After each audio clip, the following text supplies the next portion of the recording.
ताले खुले भी ताले टूटे भी 50% सर्वे हुआ, 50% है बाकी। सबूत और रहस्य की हुई रिकॉर्डिंग जिसको लेकर मचा है बवाल, तो मैं लेकर आया हूं इंडिया का सवाल। नमस्कार, मैं हूं मनीष अवस्थी, हाजिर हूं आपका अपना पसंदीदा डिबेट शो इंडिया का सवाल लेकर। ज्ञानवापी में सच की तलाश का आज पहला दिन था। सर्वे के लिए ज्ञानवापी में चाक चौबंद सुरक्षा थी, परिंदा पर न मारे ऐसे इंतजाम थे, क्योंकि आज ज्ञानवापी में वो होना था जिसका अब तक विरोध हो रहा था। तहखाने खोले जाने थे, वहां वीडियोग्राफी होनी थी, इसलिए विशेष कैमरा और लाइट की व्यवस्था की गई थी। ज्ञानवापी में क्या मिला, कितना मिला, ये तो सर्वे रिपोर्ट से साफ होगा। लेकिन इस बीच AIMIM प्रमुख असदुद्दीन ओवैसी ने फिर एक बार विक्टिम कार्ड खेला है। उन्होंने मुसलमानों को फिर बाबरी मस्जिद की तरह ज्ञानवापी को खोने का खौफ दिखाया है। ओवैसी ने प्रधानमंत्री से मामले में चुप्पी तोड़ने को कहा है। कांग्रेस समेत पूरे विपक्ष को भी घेरा है। अपने मेहमानों से बात करें उससे पहले आप देखिए इंडिया का सवाल के प्रोड्यूसर नवीन मिश्रा की इंडिया का सवाल की ये रिपोर्ट।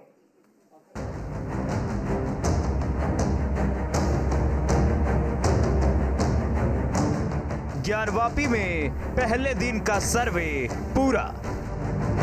सर्वे टीम ने बंद तहखानों को खोला। परिसर में चप्पे चप्पे की वीडियोग्राफी। कुछ सच दिखा, कुछ सच है बाकी। ज्ञानवापी में सच के लिए अन्वेषण हो रहा है, सच की तलाश जारी है और ये सब कोर्ट के आदेश पर हो रहा है। अदालत ने 17 मई तक रिपोर्ट दाखिल करने को कहा है। ऐसे में पहले दिन कोर्ट कमिश्नर की अगुवाई में ज्ञानवापी में सर्वे किया गया। सुबह 8 बजे से सर्वे की कार्रवाई शुरू हुई, जो दोपहर 12 बजे तक चली। ज्ञानवापी में सर्वे के लिए अच्छी खासी तैयारी की गई थी, क्योंकि उन विवादित जगहों को खोला जाना था जहां जाने का विरोध हो रहा था। चप्पे चप्पे की निगरानी के लिए पुलिस प्रशासन मुस्तैद दिखा। फोर्स को देख करके आप अंदाजा लगा सकते हैं कि योगी आदित्यनाथ जो मुख्यमंत्री हैं उत्तर प्रदेश के, और अदालत ने जो बीते दिनों फटकार लगाई थी कि अधिकारी अपने अहंकार में डूबे रहते हैं, जिसके चलते अदालत के काम में, अदालत के आदेश में भी बाधा पड़ती है।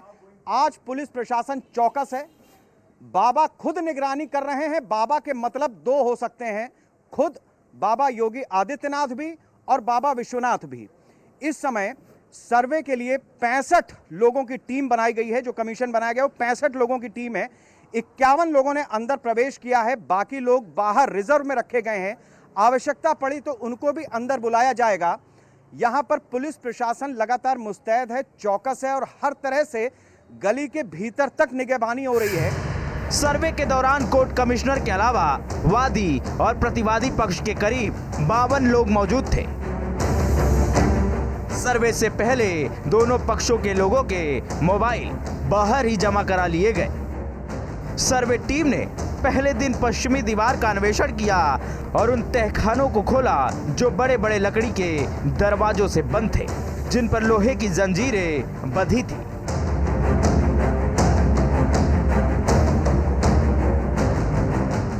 बताया जाता है कि ये तहखाने वर्षों से नहीं खुले थे। ऐसे में टीम ने अंदर घुसने से पहले बड़ी तैयारी की थी।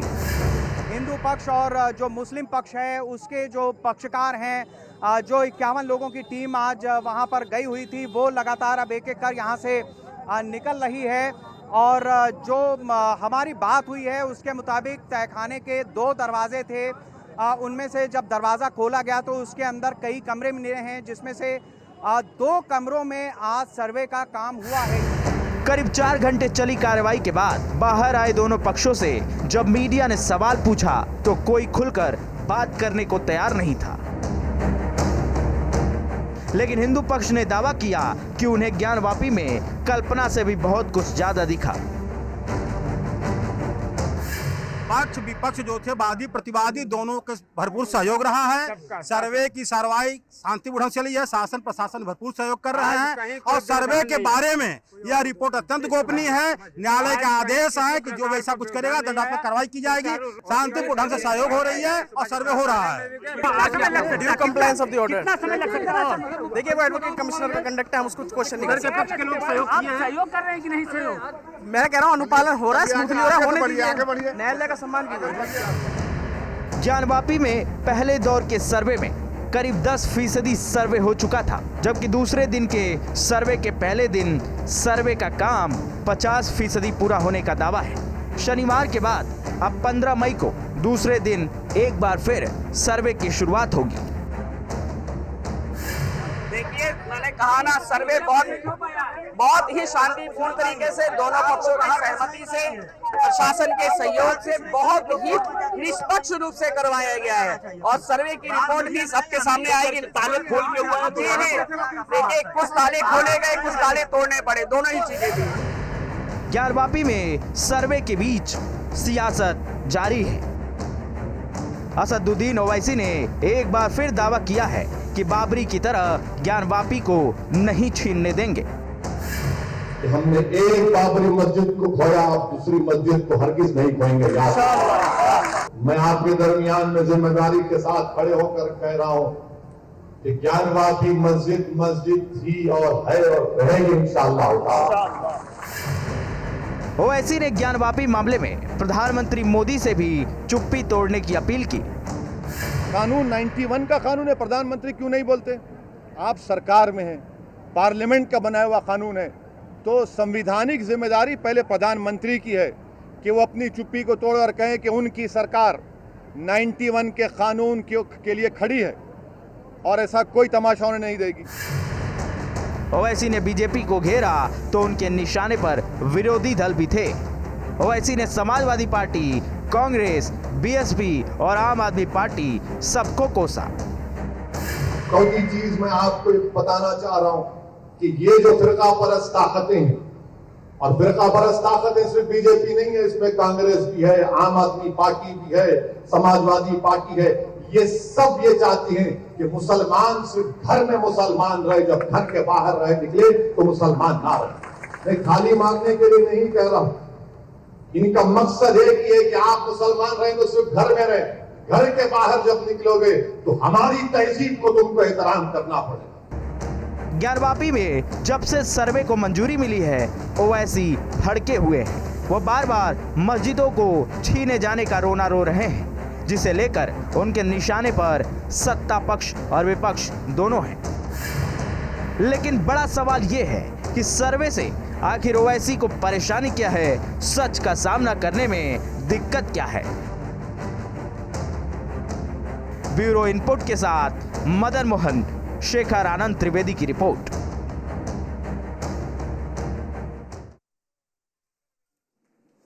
जी हाँ, आपने हमारी पूरी रिपोर्ट में देखा कि 50% हुआ, 50 बाकी है। इस पर चर्चा और बहस करने के लिए हमारे साथ मेहमानों का पैनल है। पैनल में हमारे साथ बीजेपी के नेता प्रवक्ता विनीत गोयनका हमारे साथ हैं, हमारे साथ कांग्रेस के प्रवक्ता अजय वर्मा भी जुड़ेंगे, डॉक्टर सुशील पांडे, आप इतिहासकार हैं, हमारे साथ प्रोफेसर जुनैद हारिस, आप मुस्लिम स्कॉलर हैं, आपका स्वागत है, पंडित अजय गौतम, हिंदू धर्माचार्य हमारे साथ हैं, और सत्यम त्रिपाठी ज्ञानवापी केस में वादी रहे, वो हमारे साथ हैं, लेकिन आपके टीवी स्क्रीन पर सुबह से लगातार कवरेज कर रहे, वहाँ की बारीकियों को, वहाँ के एक एक अपडेट को आप तक पहुँचा रहे ऐसे मेरे सहयोगी शेखर आनंद त्रिवेदी हमारे साथ है। शेखर, सबसे पहले मैं आपके पास आऊँगा। पहला राउंड अंडरग्राउंड का रहस्य, अंडरग्राउंड का सबूत, वीडियो में टेप।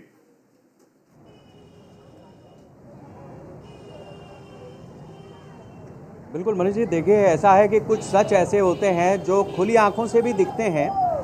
अगर जो भी लोग काशी विश्वनाथ बाबा के मंदिर आए हैं, यहाँ पर उन्होंने दर्शन का लाभ लिया है, वो जो ढांचा मस्जिद के जैसा दिखता है, औरंगज़ेब का जिसे बताते हैं, वो ज़माने से खड़ा था, उसके चारों तरफ बैरिकेटिंग थी। अब चूँकि ये प्रांगण बड़ा हुआ है, जो कॉरिडोर का निर्माण हुआ है, उससे बहुत सारा हिस्सा ऐसा है जो सामने से दिखता है। उसके जो पीछे की, जैसे ही आप काशी विश्वनाथ बाबा के मंदिर में अंदर जाएंगे 4 नंबर गेट से, आपको बाईं तरफ पे ये ढांचा दिखाई देगा।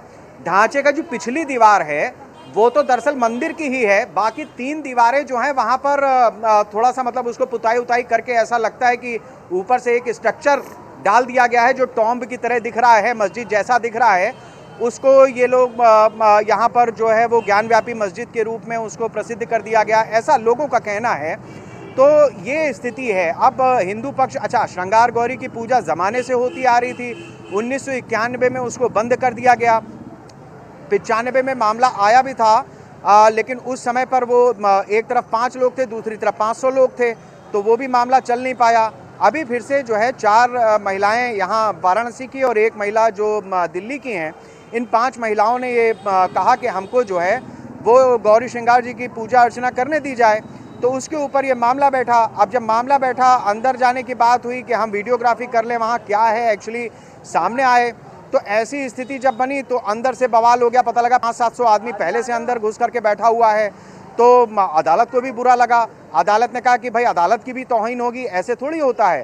तो उसके बाद जो है फिर दोबारा, अच्छा, कोर्ट कमिश्नर के रुख को लेकर के भी आपत्ति जताई गई। तो अदालत ने कहा अच्छा ठीक है, पहले एक कोर्ट कमिश्नर अजय मिश्रा शेखर मेरे साथ मेहमानों का पैनल है। शेखर, मेरा एक छोटा सवाल और मैं चाहूंगा छोटा जवाब। हम आपसे ये जानना चाहेंगे, कई बरसों से दरवाजे नहीं खुले थे, तहखाने के दरवाजे नहीं खुले थे, तो जाहिर सी बात है धूल मिट्टी भी बहुत जमा हो गई होगी, तो उसको साफ करने के लिए कर्मचारी और ये सारे लोग, कितने लोगों की टीम थी और कितना रिकॉर्ड हुआ? हालांकि क्या रिकॉर्ड हुआ, क्या सबूत मिले, ये तो अदालत में पेश होगा। आपकी जानकारी सूत्रों के हवाले से क्या कहती? देखिए, मेरी जो जानकारी है उसके मुताबिक 51 लोग भीतर गए थे। जो टीम बनाई गई उसमें 65 लोग हैं, 16 लोग बाहर रिजर्व में खड़े हुए थे कि ज़रूरत पड़ेगी तो हम जाएंगे। अब इसमें अलग अलग तबके के लोग हैं, वादी हैं, प्रतिवादी हैं, वकील हैं, वगैरह वगैरह। इनके साथ जाहिर सी बात है कि जो ज़िला प्रशासन को अगर अंदर सफाई की ज़रूरत होगी, मैंने जो वीडियोग्राफी कर रहे थे उनसे पूछा कि रोशनी थी या नहीं थी तहखाने में। उन्होंने कहा लाइट वगैरह की व्यवस्था वहाँ पर प्रशासन की तरफ से की गई थी। तो जो कमिश्नर हैं सतीश गणेश, उनसे जब चर्चा हुई ऑफ कैमरा, उन्होंने बताया कि हम पूरी तरीके से तैयार हैं, जो कुछ भी वहाँ पे आवश्यक होगा कोर्ट के आदेश के अनुपालन के लिए, वो सारी चीज़ें हम मुहैया कराएंगे। और बिल्कुल ये कार्रवाई न सिर्फ निष्पक्ष है बल्कि निष्पक्ष दिखेगी भी और निष्पक्ष होगी भी। ये बात उन्होंने कही है। जिला प्रशासन पूरी तरह से जो कोर्ट के लोग हैं उनके साथ में है। जी शेखर, आपकी इस तमाम जानकारी के लिए आपका बहुत बहुत धन्यवाद। राउंड 2 कल होगा, राउंड 2 सर्वे का कल होगा। उम्मीद की जा रही है, जी हाँ, जो रिएक्शंस आ रहे हैं उससे उम्मीद की जा रही है कि कल सर्वे का काम वीडियोग्राफी के साथ पूरा हो जाएगा। अदालत में वो सारी वीडियोग्राफी दी जाएगी। 17 को पेश होना है। हमारे साथ मेहमानों का पैनल जिनका तारुफ मैं करा चुका हूं। सबसे पहले विनीत जी, मैं आपके पास आना चाहूंगा। सर्वे को लेकर विवाद और बवाल, लंबाई चौड़ाई, कमरा, 3 कमरे मुसलमानों के, 1 कमरा हिंदू का, तहखाने में ताले लगे थे, चाबी भी मिली, कुछ नहीं खुले तो तोड़े गए, ये सारी चीजें हो गई। लेकिन सर्वे को लेकर जिस तरह से भड़काऊ भाईजान ओवैसी जी के बयान आ रहे हैं, माननीय सांसद हैं, आखिर सियासी रंग देने की कोशिश। मैंने ओवैसी जी का इस समय पर संभाषण सुना, मुझे वो जूनी कहावत याद आई जिसमें कहा गया था कि मुंह में अल्लाह बगल में भाला। तो ये एकदम परफेक्ट एग्जाम्पल है कि मुंह में अल्लाह रहता है उनके, लेकिन बगल में उनके भाला रहता है। भारत के 2 जो परिवार है हिंदू मुस्लिम, उनके बीच में दूरी फैलाने के लिए उन्होंने काम करने की कोशिश की।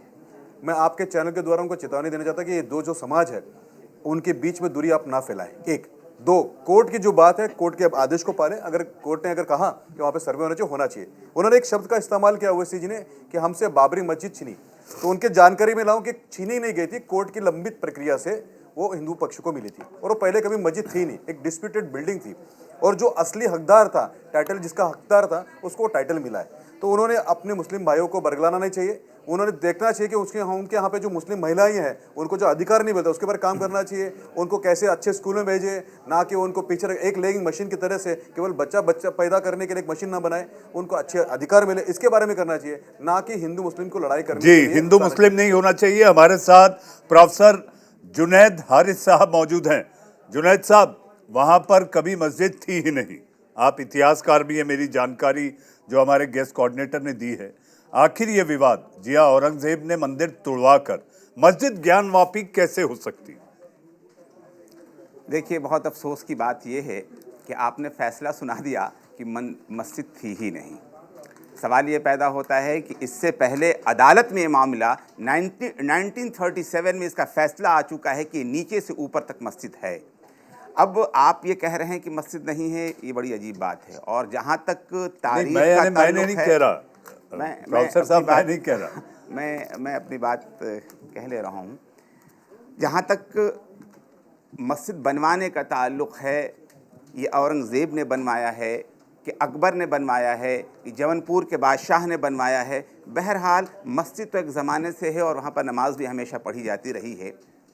सवाल ये नहीं है, सवाल इससे बड़ा है एक, और वो सवाल ये है कि 1947 में जब हमारा मुल्क आज़ाद हुआ और हिंदू, मुस्लिम, सिख, ईसाई तमाम आस्था और तमाम पूजा पद्धति के अलग अलग तरह के लोग एक नेशन के लिए मिलकर जब काम करने का इरादा किया, और जो कुछ भी है, जिस तरह से भी 1991 में जब ये फैसला भी हो चुका कि अब जो मजहबी हालत जिस इमारत की जैसे है वैसे रहेगी, तो इस आप तरह की रिलीजियस प्लेसेस ऑफ वर्शिप वाली बात कर रहे हो, उसका हवाला दें। मैं यही कह रहा हूँ। तो मैं नहीं समझ पा रहा हूँ कि आखिर फिर ये बखेड़ा बनाने वाले नफरत फैला रहे हैं या इस बखेड़े को बंद करवाने वाले। सवाल भड़काऊ भाईजान बयान दे के आग लगाने से ज्यादा और क्या कर रहे हैं? मैं यही कहना चाह रहा हूँ, अदालत को, हुकूमत को हर जगह जाने का हक हासिल है, लेकिन इसके बाद क्या होगा? मैं सवाल ये है, औरंगजेब ने अगर तोड़वाया, मैं ये कह रहा हूँ सही किया या गलत किया ये तो अलग सी बात है। औरंगजेब ने बनवाया कि अकबर ने बनवाया, मैं पहले ही बात कर चुका हूँ। सवाल ये पैदा होता है कि इसके बाद किस मरहले में आप दाखिल लोगों को करवाना चाहते हैं। इस वजह से इसकी क्या जरूरत थी कि ये सारा कुछ किया जाए। पंडित अजय गौतम धर्माचार्य हमारे बीच है, और मेरी जानकारी है कि अजय जी लॉ के स्टूडेंट भी रहे हैं। अजय जी, मेरा सवाल आपसे, 1937 जी हाँ, एक आदेश था, हमारा देश आजाद नहीं हुआ था। 1937 का एक आदेश है, वक्फ बोर्ड की जमीन पर जो जैसा बना है वैसा ही यथावत रहेगा, उसमें बदलाव नहीं होगा। आगे बढ़ते हैं। 47 और 91 मस्जिद है। 47 और 91 जनाब, मैं आऊंगा आपके पास। 47 और 91 मुस्लिम पक्ष ये सारी दलीलें दे रहा है अजय जी कि जो किया जा रहा है ये नीति संगत नहीं।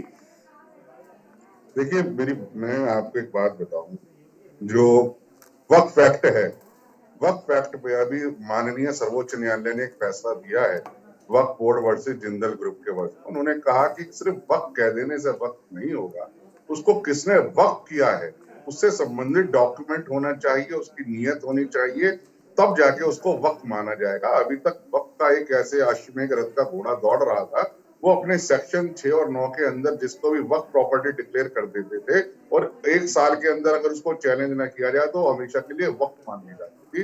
और इसी तरीके से इन्होंने पूरे देश के अंदर जो है जमीनों को इंक्रोच करा है, लिया नहीं है, जमीनों को वक्फ बोर्ड ने इंक्रोच किया है। पहली बात तो ये। और दूसरी बात मैं आपको एक चीज बता दूं, जो ज्ञानवापी मस्जिद नहीं मंदिर कहता हूं मैं, जो ज्ञानवापी मंदिर का विवाद चल रहा है, ये जो 1990 अजय जी हारिस साहब ने कहा है, जनाब हारिस साहब, जुनैद हारिस साहब का मानना है कि आप लोग जबरदस्ती फैसला सुना रहे हैं, अदालत में लंबित है मामला, अदालत सुनवाई कर रही है। अभी से मत कहिए कि ये मंदिर था या नहीं, औरंगजेब ने तोड़वाया या नहीं, अकबर ने किया या नहीं। अजय जी, मनीष भाई बात तो सुन लीजिए। 2 चीजों का हवाला दिया है 1991 वर्शिप एक्ट का। वर्शिप एक्ट में क्या लिखा है, उसका सेक्शन 4 तो पढ़ लीजिए, सब सेक्शन 2 पढ़ लीजिए। उसमें लिखा है कि जो उसका ओरिजिनल स्ट्रक्चर है, उस कंस्ट्रक्शन का ओरिजिनल नेचर है, वो नहीं बदलेगा, लेकिन वो जो कंस्ट्रक्शन है उसका ओरिजिनल नेचर तो टेम्पल ही है, क्योंकि वहां पर घंटी है, वहां विष्णु है, वहां कलश है, वहां स्वास्तिक है, वहां होम है, तो ओरिजिनल स्ट्रक्चर तो बदलेगा नहीं। 1991 का एक्ट पहले आया या संविधान पहले आया, मुझे बता दीजिए। तुष्टीकरण के कारण एक वर्ग विशेष को खुश करने के लिए अगर कोई बिल पार्लियामेंट ने लेकर आई और वो एक्ट बन गया, तो मैं आपको बता दूं कितने ही एक्ट ऐसे हैं जिनको नल एंड वाइड और अल्ट्रा वायरस कर दिया गया, जैसे अभी 124A के ऊपर सुप्रीम कोर्ट ने स्टे लगा दिया। तो इसी तरीके से हम लोगों ने जनप्रतिनिधियों को कहा है कि वर्शिप एक्ट 91 को अल्ट्रा वायरस और नल एंड वाइड डिक्लेयर कर दिया जाए। तो इसलिए ये इस एक्ट को कोई हवाला नहीं है, एक्ट से बड़ा मेरा कॉन्स्टिट्यूशनल राइट है जो मेरे कॉन्स्टिट्यूशन मुझे गारंटी देता है अंडर आर्टिकल 25 में। तो ये जो ज्ञानवापी मंदिर है, इस ज्ञानवापी मंदिर को अंधा भी देख के टटोल के स्पर्श करके बता देगा कि नीचे जो मंदिर है इसके ऊपर जबरदस्ती डोम को स्थापित किया गया है। तो ये चाहे मथुरा की बात हो और बाबरी की बात हो या कोई भी बात हो, जहां जहां हिंदुओं के आत्मसम्मान प्रतिष्ठा की बात है, वो धर्म स्थान पे भले ही वक्त जी अजय जी, अजय जी, हिंदू धर्म उसको अपना वापस अजय जी बहस के दूसरे पड़ाव में मैं आपको और प्रोफेसर जुनैद हारिस साहब को एक साथ फ्रेम में लाकर मैं आप दोनों से संवाद करवाने की पूरी भरसक कोशिश करूंगा। मेरे साथ कुछ और मेहमान है, चूंकि इंडिया का सवाल का अपना एक नियम है, अगर सारे मेहमान हैं तो पहले पड़ाव में सबका प्रतिनिधित्व जरूरी है। हमारे साथ अजय वर्मा, कांग्रेस के नेता प्रवक्ता हमारे साथ है। अजय जी, भड़काऊ भाईजान कहते हैं कि कांग्रेस आखिर चुप क्यों है? बीजेपी कहती है कि आप लोगों के तुष्टीकरण के कारण ये सारी चीजें आज इस चरम पर पहुंची हैं। अजय वर्मा। नमस्कार मनीष जी, आपको और सारे पैनलिस्टों को और देशवासियों। देखिए मनीष जी, देश को इस वक्त जरूरत है कि आप जमीन के नीचे 500 मीटर जाके या जमीन के नीचे ढूंढ रहे हैं। आप घरों में भी देख लीजिए, घरों में रोटी नहीं है, गैस सिलेंडर नहीं चल रहे हैं, तेल सरसों का नहीं मिल रहा है, महंगाई चरम सीमा पर पहुंच रही है। मुद्दों से भटकाने के लिए आखिर ये मैं पूछना चाहता हूँ, इस हिंदुस्तान में मैंने एक सर्वे के लिए एक टीम लगाई है कि 30 स्टेट और 5 टेरिटोरियम में हमारे कितने छोटे बड़े मंदिर हैं और कितनों में हमारों में पूजा होती है, कितनों में नहीं हो रहे, कितने साफ होते हैं, कितने नहीं होते। अभी तक मेरे पास जो आंकड़ा आया है, पूरा तो नहीं आया है, लेकिन हमारे यहाँ कम से कम मेरे पास आया है 5000 से ज्यादा का आंकड़ा आ गया। अब मैं भाईजान की बात पे आपको बताऊंगा मनीष जी। एक्चुअली में ये बीजेपी के बी पार्ट है, इसमें कोई डाउट ना समझे। बीजेपी के मुद्दे को बीजेपी की सरकार के बीजेपी के आईटी सेल ने जो ये काम कराया है, उस घी में अभी उतनी प्रचंड अग्नि प्रज्वलित नहीं हुई है। वो चाहते हैं कि जितनी अग्नि हम चाहते हैं प्रज्वलित हो, फिर उसके बाद वो हवन शुरू करेंगे अपना। अभी उनका हवन शुरू नहीं हुआ, अभी तो उन्होंने तो ये ओवैसी साहब हमेशा be part of the BJP है। इनका टारगेट ये है कि बीजेपी वाले हिंदू करेंगे और मुसलमान करने के लिए ओवैसी साहब बी पार्ट है, मुसलमान करेंगे। देश के लोगों को, गरीब लोगों को, कोविड से पीड़ित लोगों को, गैस पेट्रोल से पीड़ित मध्यम वर्ग के लोगों को, कोयले से पीड़ित छोटे व्यापारियों को, व्यापार से पीड़ित व्यापारियों को, जीडीपी से पीड़ित व्यापारियों को, 7.79 खुदरा महंगाई पहुंच गई, उससे पीड़ित लोगों को मुद्दे से भटकाने के लिए विनीत जी आपका रिबटल ओवैसी जैसा कि कहा जाता है, ये सुनते मेरे कान सूजे हैं कि वो आपकी बी टीम का हिस्सा है। मैं पूरी कर रहा हूँ। ऐसा है, फिरोज भाई की पोते की पार्टी जब भी मुसीबत में होती है तो ओवैसी को हमारा बी पार्टी बता देते हैं। अब मैं बोलूं या ये बोलेंगे? नहीं, आप अपनी बात पूरी कर ले। विनीत गोयन का आज मिला है। विनीत गोयन का आपका रिबटल कर रहे थे अजय जी। हाँ, मेरी बात कर लीजिए। देखिए, मैं ये बताना चाहता हूँ कि आज तक अगर कोई आदमी, कोई भी पत्रकार, रिटायर ऑफिसर, अपोजिशन का नेता, अभी हमारा जिग्नेश मेवाणी कुछ जरा सा बोल दे, लिख दे, 124 मुकदमे, अरेस्टिंग 2500 मील दूर कर देते हैं। ओवैसी साहब और इनके परिवारों ने देश के लिए, हिंदू मुस्लिम के लिए क्या क्या नहीं कहा, कितना नहीं कहा, लेकिन आज तक इनके खिलाफ कोई कार्रवाई नहीं होती है। आखिर ये क्यों? इसलिए कि ये be part of the BJP और इनकी सहूलियत, इनका एजेंडा बीजेपी का। अजय जी मेरे साथ दो और मेहमान हैं। विनीत गोयन का एक छोटा रिबटल मेरे पास और दो मेहमान हैं, उनके पास भी जाना है। विनीत जी, मुझे लगता है कि कांग्रेस के प्रवक्ता ने सोचना चाहिए, समझना चाहिए कि वो फिरोज भाई की पार्टी है, उन्होंने मुसलमानों को इतना दूर नहीं करना चाहिए। एक बात। नंबर 2, वो आप अपना स्टैंड बताइए, ये ज्ञानव्यापी मंदिर है कि नहीं, इतना बताइए, और आपका मानना क्या है बताइए। दूसरे, आपकी कोर्ट में आस्था है कि नहीं, आप चाहते कि नहीं कि वहाँ पे सर्वे हो, ये बताइए। तीसरा, पे एक बात बताइए कि आपका मुस्लिम महिलाओं के प्रति कोई वायदा है कि नहीं है, आप उनका हिजाब कब निकालेंगे, आप कब उनको रेगुलराइज स्कूल में भेजेंगे, इसके बारे में बताइए। चौथी बात ये बताइए, सुनिए मेरी बात, जबरदस्ती आप एंकर मनीष जी हैं या आप हैं? पहले तो ये तय कर लीजिए। साहब वो मैं सवाल तो पूछे कि साधारण नागरिक हूं आपके जिसको आपने जवाब 60 साल तक बोलने नहीं दिया। अभी आपको 6 दिन से बोलने का मौका मिला है। अजय जी, मैं आपके पास दूसरे पड़ाव में आऊंगा क्योंकि मेरे साथ दो और मेहमान हैं। विनीत जी के कुछ सवाल थे, आपके पूरे जवाब लूंगा अजय जी, मेरा आपको पूरा वादा है। ब्रेक के उस पार मैं आपसे सारे जवाब लूंगा, आपको पूरा समय दिया जाएगा अजय जी। अजय जी, पूरा समय दिया जाएगा, ना काहू से दोस्ती ना काहू से बैर, हम तो मांगे समाज की खैर, इसलिए इंडिया का सवाल है। हमारे साथ इतिहासकार भी हैं, सत्यम त्रिपाठी साहब भी हैं जो इस ज्ञानवापी केस के वादी हैं। सत्यम जी, पहला राउंड पूरा अंडरग्राउंड के राज और रहस्य कैमरे में कैद। जय बोले, जय जय श्री राम। जैसा कि आज मैं बनारस में था, देखा कि यहाँ भी लोगों के अंदर काफी उत्साह सर्वे को लेके है। और जो 6 तारीख को सर्वे हुआ उसमें तो अपने मुस्लिम भाइयों ने साथ नहीं दिया, लेकिन आज दोनों पक्षों ने साथ दिया है। और साथ देने से ये हुआ है कि पहला दिन आज बहुत ही अच्छा रहा अपना, और इसमें काफी ऐसे महत्वपूर्ण चीजें प्राप्त हुई क्या, वो तो 17 तारीख को आप लोग को पता ही चल जाएगा क्या प्राप्त हुई क्या नहीं प्राप्त हुई। लेकिन हम इतना ही कहेंगे कि जो भी रिजल्ट आएगा वो बहुत ही अच्छा आएगा। एक बार फिर से काशी में झंडा लहराएगा, भगवा ध्वज लहराएगा। जी सत्यम जी, आप संकेतों में कहीं ये तो नहीं कह रहे कि कल्पना से परे जो भी रिकॉर्ड हुआ है वो कल्पना से परे है, जिसका जिक्र आप लोग लगातार करते रहे? मैं आप एकदम सही समझ रहे हैं, कल्पना से परे ही है। बस 2 दिन की और बात है, 2 दिन और सब रखते हैं हम लोग। 17 तारीख को जी हमारे साथ सुशील पांडे साहब, सुशील पांडे जी इतिहासकार हैं। सुशील जी, तहखाने में जो मिला, हालांकि अभी किसी भी बात पर बात करना ये उचित नहीं होगा क्योंकि कोर्ट कमिश्नर समेत 2 उनके सहायक आज वो भी मौजूद थे और 51 लोगों की वहां पर मौजूदगी थी, वादी प्रतिवादी।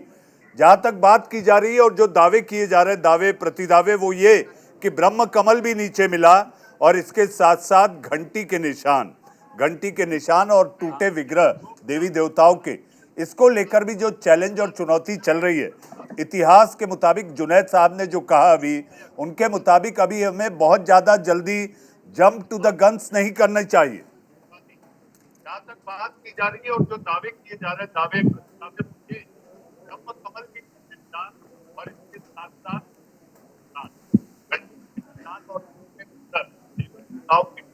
को लेकर चैलेंज इतिहास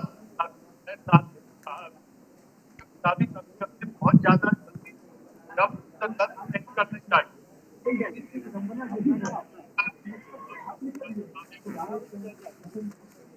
आखिर आपको सुनवाते हैं कि भाईजान यानी कि माननीय सांसद असदुद्दीन ओवैसी ने आखिर ज्ञानवापी को लेकर किस तरह से आग उगली है।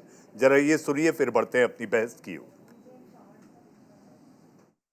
चौथी चीज मैं आपको बताना चाह रहा हूं कि ये जो फिरका परस्त ताकतें हैं, और फिरका परस्त ताकतें सिर्फ बीजेपी नहीं है, इसमें कांग्रेस भी है, आम आदमी पार्टी भी है, समाजवादी पार्टी है, ये सब ये चाहती हैं कि मुसलमान सिर्फ घर में मुसलमान रहे, जब घर के बाहर रहे निकले तो मुसलमान ना रहे। मैं खाली मांगने के लिए नहीं कह रहा हूं, इनका मकसद एक ही है कि आप मुसलमान रहे तो सिर्फ घर में रहे, घर के बाहर जब निकलोगे तो हमारी तहजीब को तुमको एहतराम करना पड़ेगा कि हमने एक बाबरी मस्जिद को खोया, आप दूसरी मस्जिद को हरगिज नहीं खोएंगे। याद, मैं आपके दरमियान में जिम्मेदारी के साथ खड़े होकर कह रहा हूं कि ज्ञानवापी मस्जिद थी और है और रहेगी इंशाअल्लाह। कानून 91 का कानून है, प्रधानमंत्री क्यों नहीं बोलते? आप सरकार में हैं, पार्लियामेंट का बनाया हुआ कानून है, तो संविधानिक जिम्मेदारी पहले प्रधानमंत्री की है कि वो अपनी चुप्पी को तोड़कर कहें कि उनकी सरकार 91 के कानून के लिए खड़ी है और ऐसा कोई तमाशा उन्हें नहीं देगी। जी हाँ, तो आप सुन रहे थे ओवैसी साहब को जो कह रहे हैं कि आखिर क्या करना चाहिए क्या नहीं, और आखिर चुप कौन है। जी हाँ, विनीत जी से मैं पूछूंगा कि चुप कौन है, लेकिन जब अदालत सुनवाई कर रही होती है तो मुझे ऐसा लगता है कि सभी को चुप रहना चाहिए क्योंकि रिकॉर्डिंग हो रही है, तीसरी आंख देख रही है, रिकॉर्ड कर रही है और अदालत के सामने जी हाँ, सारी चीजें पेश करेगी, यानी कि पूरा लेखा जोखा अदालत देखेगी, तय करेगी और अपना ऑर्डर सुनाएगी। हमारे साथ अजय वर्मा जी। अजय जी, आपने सुना ओवैसी भाईजान क्या कह रहे थे, आप लोग उनके जमात के साथ क्या करते रहे हैं, और इसके साथ साथ जो ये कह रहे हैं जो बाबरी हुआ ज्ञान वापी नहीं होने देंगे, तो ये सरासर चुनौती है। वो ये नहीं कह रहे कि इस देश का आईन, इस देश का संविधान जो कहेगा वो हम मानेंगे, वो सिरोधार्य होगा। अजय जी देखिए, मैंने आपसे क्या कहा कि अभी आहुति का काम चल रहा है, बीजेपी के हवन होने के लायक अग्नि नहीं बनी है। ये तो चाहते हैं कि देश की सोशल फैब्रिक खत्म हो, देश का सोशल फैब्रिक ये खत्म करना चाहते हैं जर्मन की तरह, और हिंदुस्तान में तानाशाही अघोषित रूप से लागू हो रही है 2014 के बाद। एक अगर आप सुनना चाहेंगे तो 5 बातें, हिस्टोरिकल, रिलीजियस, लीगल और पॉलिटिकल, क्योंकि आपको चारों चीज समझ में नहीं आएगी। नहीं, आप एक बात सुनिएगा, हिस्टोरिकली अगर हमने देखा तो टाट में रहने वाला मुगल कहाँ से कंस्ट्रक्शन करेगा, उसको कंस्ट्रक्शन करने की आदत ही नहीं थी, तो हिस्टोरिकली वहाँ पे कोई भी इमारत नहीं है। एक तो बात। दूसरी बात, अगर हम रिलीजियसली करें तो रिलीजियसली भी कहीं पे मस्जिद बनेगी, जहाँ पे डिस्प्यूट होगा तो मस्जिद नहीं बनती है।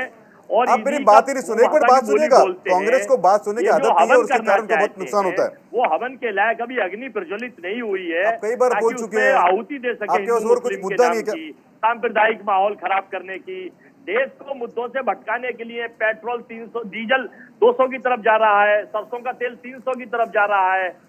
मलेशिया ने उस पर रोक लगा दी है। और अब आप एक बात और सुन लीजिए, आपने ये नहीं पता नेपाल में भी जाते हैं लोग, कुछ लोग रात्रि को कुछ करने के लिए, वो भी बता दीजिए नेपाल में क्यों जाते हैं, वो बता दीजिए। ये भी बता दीजिए कि इंडोनेशिया क्यों जाते हैं कुछ लोग, बताइए ना। जब मलेशिया जा रहे तो नेपाल में क्या, ये भी बताइए जरा, लोगों को पता चले। लेकिन आपको जानकारी में बताता हूँ ताकि ऑडियंस का ये हो कि टाट में रहने वाला मुगल ये कभी इमारत नहीं बना सकता, तो इसके उसको इमारत बनाने का अनुभव नहीं था, ना तो औरंगजेब ने बनाई ना अकबर ने बनाई, वो बना था हिंदू समाज जो बनाए थे उनका ही वो मंदिर रहेगा। एक बात। दूसरी बात है कि रिलीजियसली इस्लाम में मस्जिद ऐसी जगह पे नहीं होती जो डिस्प्यूटेड होती है, और अब तो सऊदी अरेबिया में भी मस्जिद तोड़ी जाती है, तो उनको कोई एतराज नहीं। कांग्रेस के भाईजान सुन ले पहले। तीसरी बात है, सुनिए भाईजान, आप सुनते नहीं है, आप केवल बोलते हैं क्या फिरोज के पोते हैं, लेकिन आखिर बाकी बात सुनते नहीं है। तीसरी बात है लीगली जो कोर्ट कर रहा है उसको करने दीजिए।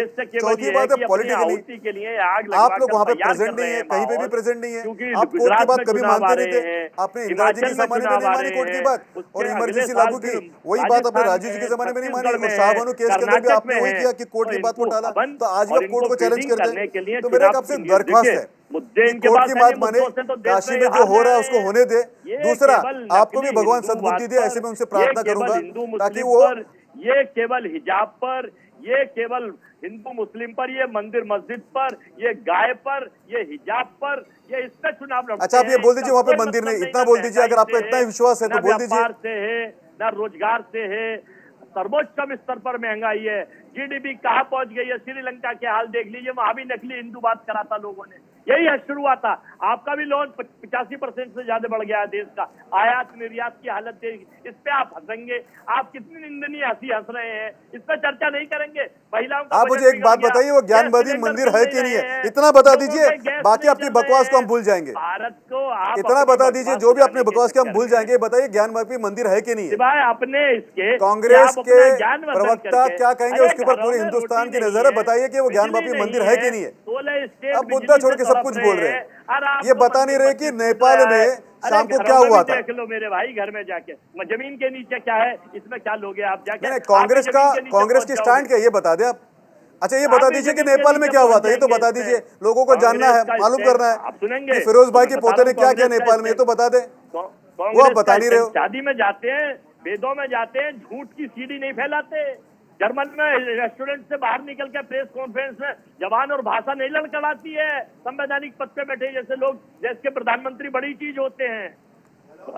अगर किसी शादी में जाना गुनाह है तो आरएसएस के लोगों की तो शादी नहीं हुई है, उनको तो ये सूट करता है, उनकी तो सूटेबिलिटी है, उनका तो परिवार है नहीं। अजय जी केवल हंस सकता हूं। अजय जी, भाषा चित्त की खेती होती है, भाषा चित्त की खेती होती है, लेकिन मुझे ऐसा लगता है कि व्यक्तिगत आक्षेप ना किए जाएं। मुझे ऐसा लगता है कि इंडिया के सवाल की गरिमा का आप लोग ध्यान रखेंगे। आपको लाखों करोड़ों दर्शक इस समय देख और सुन रहे हैं। तो यही चाह रहा हूं। व्यक्तिगत टिप्पणी से हमें बचना होगा। मैं आप दोनों के पास आऊंगा क्योंकि मैंने वादा किया था, अपने दर्शकों से वादा किया था कि ब्रेक के उस पार आप दोनों को एक फ्रेम में लाकर दिल खोलकर बात करें, लेकिन मर्यादा के दायरे में। मैं आपके पास आऊंगा। मेरे साथ पंडित अजय गौतम धर्माचार्य हमारे साथ हैं, जो कानून के भी जानकार हैं। अजय जी, एक वर्ग ये कह रहा है कि औरंगजेब जो दीन इलाही की फिलॉसफी पर चलते थे, उन्होंने मंदिर भी बनवाया और मस्जिद भी। जी जी, देखिए औरंगजेब जो थे वो एक डिक्लेयर लुटेरे, डाकू, चोर, वो एक डिक्लेयर थे। शासक उनको कहना उचित नहीं है, क्योंकि शासक जो होता है वो कभी अपनी प्रजा से भेदभाव नहीं करता, वो जजिया नहीं लगाता, वो तीर्थ यात्रा महसूद नहीं लगाता। वो शासक सबके लिए सम्मान दृष्टि से करता है। जो शासक जिसे दीन इलाही की आप बात कर रहे हो, वो तो उस तरीके का था कि उसने दारा शिको, जो कि हिंदू धर्म का अनुयायी था, वेदों का जिसने फारसी के अंदर अनुवाद किया, उसने अपने भाई, सगे भाई दारा शिको की इसलिए उसने हत्या करा दी। अजय जी एक सेकंड, अजय जी एक सेकंड, आप अपनी बात पूरी करिएगा। पीसीआर मैं चाहूंगा प्रोफेसर जुनैद हारिस साहब और अजय गौतम जी को एक फ्रेम में लाया जाए। जी अजय जी अपनी बात पूरी करें। तो वही मैं आपको कह रहा हूँ कि जो औरंगजेब था वो एक लुटेरे, आक्रांता, चोर, उचक्के के अलावा कुछ भी नहीं था। उसने सिर्फ ये सब करके ना सिर्फ हमारे मंदिरों को लूटा, हमारे मंदिरों से स्वर्ण जितने भी कलश थे उनको फाड़ा, और जितने भी तमाम मंदिर थे सिर्फ देश की भावना से, द्वेष की भावना से उसने हमारे मंदिरों को तोड़ा। ये हिस्टोरिकल फैक्ट है जिसे कोई बदल नहीं सकता। इसके पीछे कारण देखिए, वो जो हमारे जितने भी लोग हिंदू धर्म की रक्षा, उसका अपना सगा भाई दारा शिको, उसकी हत्या करने का कारण यही था क्योंकि वो हिंदू धर्म को पे यकीन रखता था। अब आ जाइए गुरु तेग बहादुर पे। ठीक है, गुरु तेग बहादुर की हत्या किस लिए कर दी गई? गुरु तेग बहादुर की हत्या इसलिए कर दी गई क्योंकि उन्होंने इस्लाम नहीं स्वीकारा। गुरु गोविंद सिंह जी के बच्चों को किसके दीवार में चिनवा दिया? क्योंकि उन्होंने इस्लाम नहीं स्वीकारा। तो जो व्यक्ति दूसरे व्यक्ति को इसलिए हत्या कर दे क्योंकि वो अपने धर्म को छोड़ के इस्लाम नहीं स्वीकारता, ऐसे व्यक्तियों को शासक तो छोड़िए, वह मानव भी नहीं मानता। ये राक्षस प्रवृत्ति के लोग थे, ये राक्षस थे, ये असुर थे, जिन्होंने एक समय में तलवार के बल पर हिंदू धर्म में शासन किया, हमारे मंदिरों को तोड़ा और उस पर विवादित ढांचों का उन्होंने कंस्ट्रक्शन किया, जिसमें ज्ञानवापी मंदिर भी एक था। बाबरी नाम का तो कुछ था ही नहीं, वहां पे तो राम जन्मभूमि था। कृष्ण जन्मभूमि भी बिल्कुल इसी तरीके से है। आज आप उनको कितना भी महिमा मंडित कर लीजिए, आलमगीर कह लीजिए, लेकिन मुझे बताइए क्या शासक एक आंख से एक धर्म को देखे, दूसरी आंख से धर्म को देखे? ऐसा होता है क्या? शासक इस तरीके से नहीं होते। पूरी दुनिया में कहीं एग्जाम्पल नहीं मिलेगा जहां ऐसे चोर, उचक्के और लुटेरे शासक बने। अजय जी हमारे साथ इस्लामिक स्कॉलर भी है, जो कि इतिहासकार भी है, जनाब हारिस साहब। जनाब हारिस साहब। जी जनाब, शुक्रिया आपका। एक चीज़ तो मैं पहले क्लियर करूं कि अभी दीन इलाही की बात आई थी, तो इसका संबंध औरंगज़ेब से नहीं है, इसका अकबर से है। और इस मस्जिद के हवाले से एक मत ये भी है कि अकबर ने जो उस दीन को चलाया था उसके अकॉर्डिंग उसने मंदिर मस्जिद साथ में बनवाया था, और बनाने का भी जो श्रेय जाता है वो अकबर के नवरत्नों में से एक राजा टोडरमल हैं, उनके हवाले से। मैं इस पर जा ही नहीं रहा हूँ।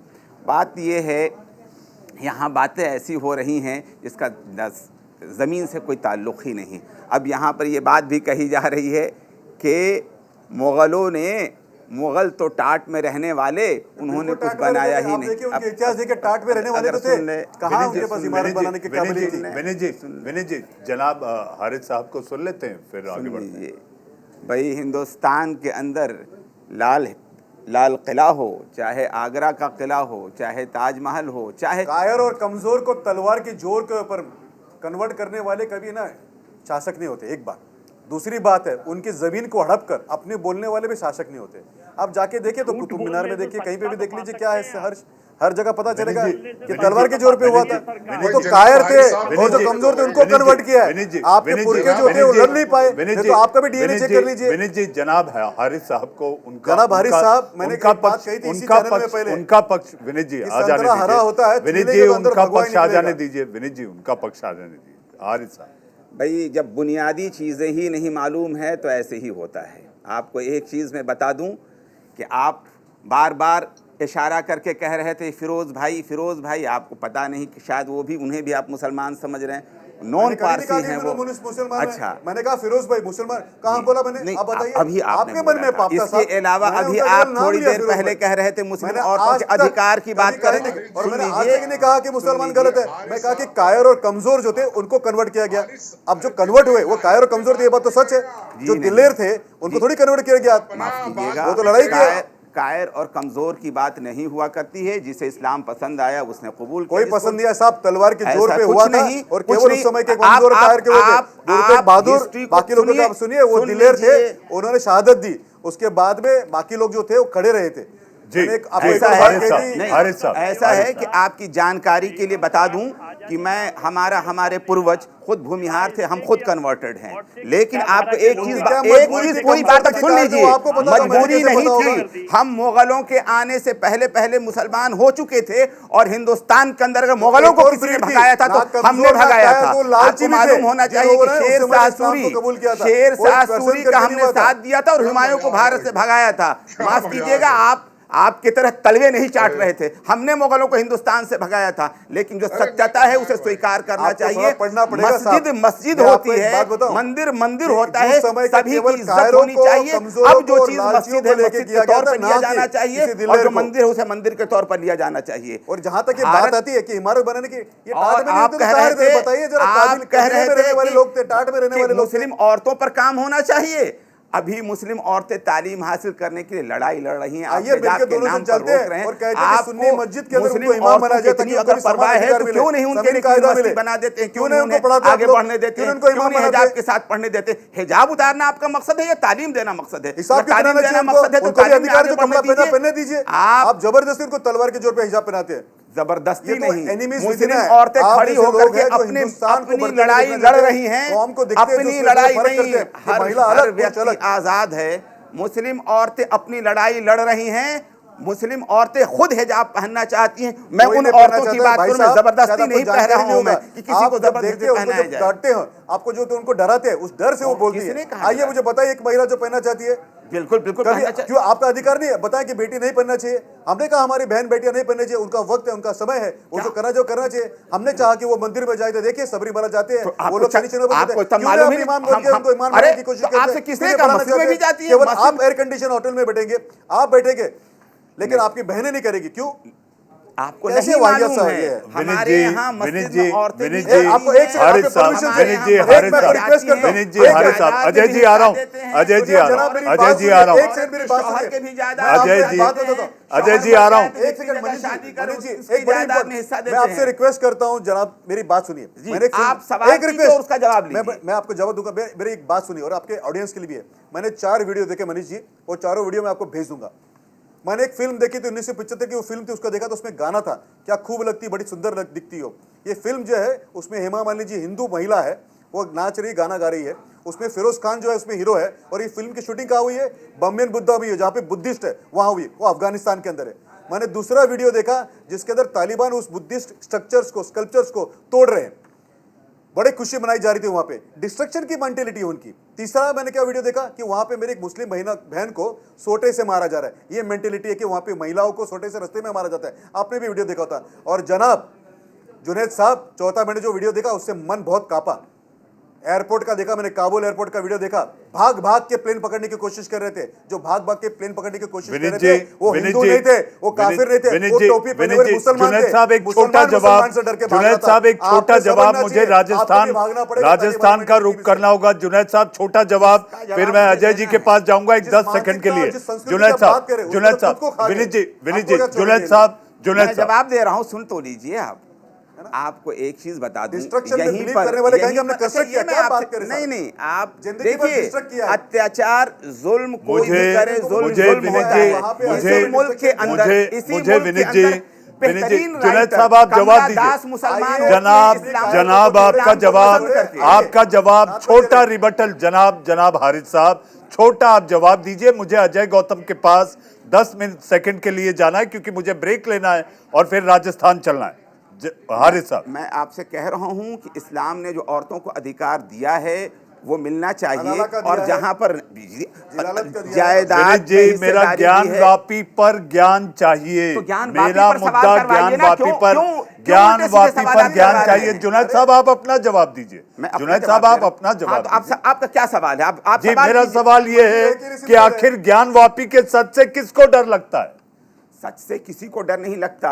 एक बहुत बड़ी हकीकत को जान लेना इस्लाम के चाहिए। ठेकेदारों को डर लगता है, इस बात जिनकी पर दुकानदारी बंद हो अरे जाएगी। भाई ये आदमी अगर चुप हो तब तो आदमी जुनैद बात करे ना। साहब बात करने का तरीका तो सीखना मुझे ऐसा चाहिए लगता है कि ये मुद्दा लगातार गरमाया रहेगा आने वाले दिनों में भी। देखिए ये जिले इलाही जहां पर ना जो हारिस साहब बैठे हैं, अगर इन्होंने तीर्थ यात्रा महसूस दे दिया होता और 4 कोड़े औरंगजेब के खाली होते तो आज इनको कन्वर्ट अजय जी भगाया था, शेरशाह सूरी का हमने साथ दिया था। आज ये भी ज्ञान वापी मंदिर के समर्थन में खड़े होते, आज ये भी ज्ञान वापी मंदिर के समर्थन में खड़े माफ होते। कीजिएगा, इसे दूर से ही दिखाई देता है हम अत्याचार के फेवर में कभी जी खड़े हो सकते हैं। जी मेरे लिए मजबूरी है आज 6 मिनट पहले इंडिया का सवाल मुझे खत्म करना होगा। 6 मिनट पहले इंडिया का सवाल खत्म करना होगा। हमारे साथ विनीत गोयनका बीजेपी के प्रवक्ता प्रोफेसर जुनैद हारिस साहब जो कि इस्लामिक स्कॉलर, पंडित अजय गौतम धर्माचार्य, हमारे साथ अजय वर्मा नेता प्रवक्ता कांग्रेस, सुशील पांडे इतिहासकार और सत्यम त्रिपाठी जो कि वादी हैं ज्ञानवापी मामले में। आप लोग जुड़े, आप सबका बहुत बहुत धन्यवाद। लेकिन जाते जाते लेखा जोखा जो भी लेखा जोखा है वो अदालत के सामने पेश होगा। इंतजार है राउंड 2 का जो कल फिर एक बार होगा और उम्मीद की जा रही है कि कल सर्वे 100% हो जाएगा। इंडिया का सवाल में आज के लिए बस इतना ही।